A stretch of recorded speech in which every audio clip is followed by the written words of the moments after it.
Olá, queridos irmãos, meus amigos, povo abençoado de Deus, discípulos do nosso Salvador e Senhor Jesus Cristo. Que a paz de Deus prevaleça sobre a sua mente, o seu coração mais esse dia. Que a alegria do Senhor seja a sua força. Meu irmão, alegre-se no Senhor. Declare isso sobre a sua vida. A alegria do Senhor é a nossa força. A alegria do Senhor é a minha força. O Senhor é o meu ajudador. O Senhor é o meu escudo. O Senhor é a minha fortaleza. O Senhor é a minha rocha. O Deus da minha vida. O Deus da minha salvação. É Ele que vai adiante de mim mais esse dia, guerreando as minhas guerras. Declare isso, meu irmão, em nome de Jesus. Meus queridos, nós vamos meditar hoje na primeira carta aos Tessalonicenses, capítulo 3, versículo 10. 1 Tessalonicenses, capítulo 3, versículo 10. Nós vamos falar hoje um pouco sobre a oração. Meu irmão, esse é o tema, creio eu, de mais importância das Escrituras. A oração. Nós vemos Jesus. Ele tinha uma vida de oração perseverante. Jesus acordava cedo, ainda escuro, para orar. Jesus se retirava para os lugares desertos para orar.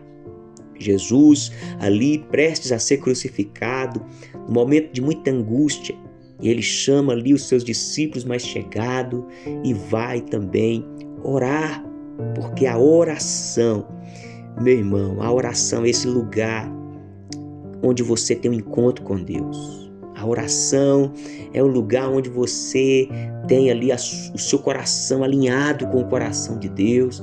É onde Deus vem e opera poderosamente em nós e através de nós. A oração destrava o sobrenatural. E nós vamos aprender um pouco mais sobre a oração.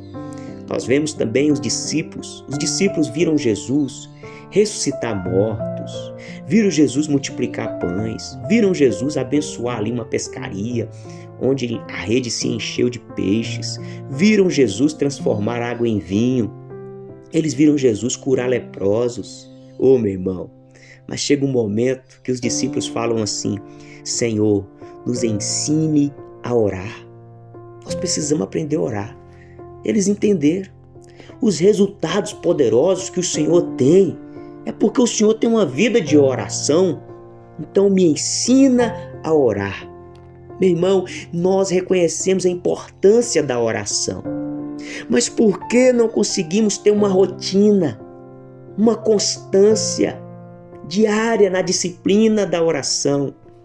Eu tenho aprendido pelo menos 3 pontos fundamentais pelos quais nós não conseguimos manter uma vida de oração, uma rotina, uma disciplina diária de oração.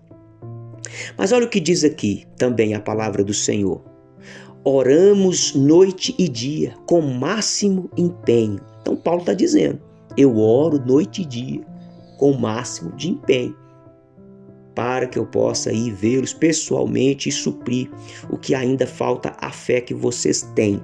Então Paulo está declarando aqui a importância da oração, a necessidade da oração, porque ele queria executar uma obra, uma boa obra, mas ele não estava conseguindo. Então, para que ele pudesse executar aquela obra, ele precisava orar antes. Ele estava orando noite e dia, oração perseverante. Então Paulo era este homem aí que perseverava, que tinha essa rotina, essa disciplina na vida da oração. E por que nós hoje muitas vezes não conseguimos? É isso que eu quero falar com você. Por que não conseguimos? Muitos têm falado, pastor, não consigo, eu começo e paro, eu começo e paro. Sabe por que nós não conseguimos manter essa rotina? Até mesmo sendo eu aqui um líder, espiritual, um dia ou outro acaba não tendo aquela oração fervorosa, aquela oração disciplinada. Por que muitas vezes não conseguimos? porque o pecado original afetou diretamente a fome, a sede pela presença de Deus. O nosso espírito ele foi afetado drasticamente, pesadamente. Nós fomos profundamente afetados, o nosso espírito, por causa do pecado original, pecado lá de Adão. Então, meu irmão, hoje nós precisamos aplicar esforço para estar no lugar de oração. Você não vai querer orar, você tem que ir orar. E sabe o que eu tenho aprendido? Nós precisamos orar até conseguir orar de verdade. Então, o nosso espírito, o nosso ser hoje não tem esse apetite pela presença de Deus. Veja, meu irmão, que se for para um churrasco, nós estamos preparados. Se for ali para coisas da carne, para envolver esses apetites naturais, nós estamos prontos, preparados, animados. Mas para as coisas do Espírito, não. Nós vamos ter que aplicar esforço. Por isso que a Bíblia diz que o reino de Deus é conquistado pela força.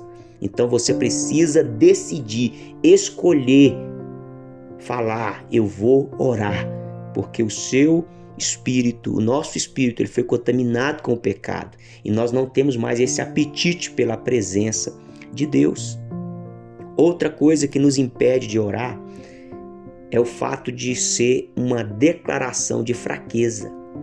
A oração é uma declaração de fraqueza, de dependência. E também por causa do pecado, nós temos essa inclinação à autossuficiência, à independência. O sistema do mundo colocou na nossa alma, na nossa mente, de que você precisa agir para você ter, para você conquistar, você precisa agir, você precisa fazer, você não tem que ficar esperando nada de ninguém, não depender de ninguém, você precisa fazer. E aí, meu irmão, a oração, você vai declarar que depende de um Deus soberano. Então, por isso que muitas vezes a maioria dos homens, o homem ele tem mais dificuldade em reconhecer a sua fraqueza, a sua dependência. Por isso que nas reuniões de oração, nas igrejas, costuma ter mais mulheres, porque elas reconhecem a sua fraqueza, reconhecem a sua dependência de um Deus.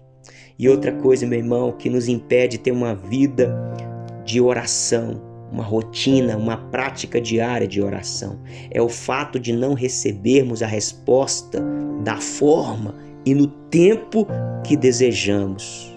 Então, meu querido, persevere na oração, ore sem cessar, deixe Deus fazer do jeito dele, é o melhor para a minha vida, para a sua vida, para toda a humanidade. Fique com Deus, um forte abraço e até o próximo encontro, se Deus quiser.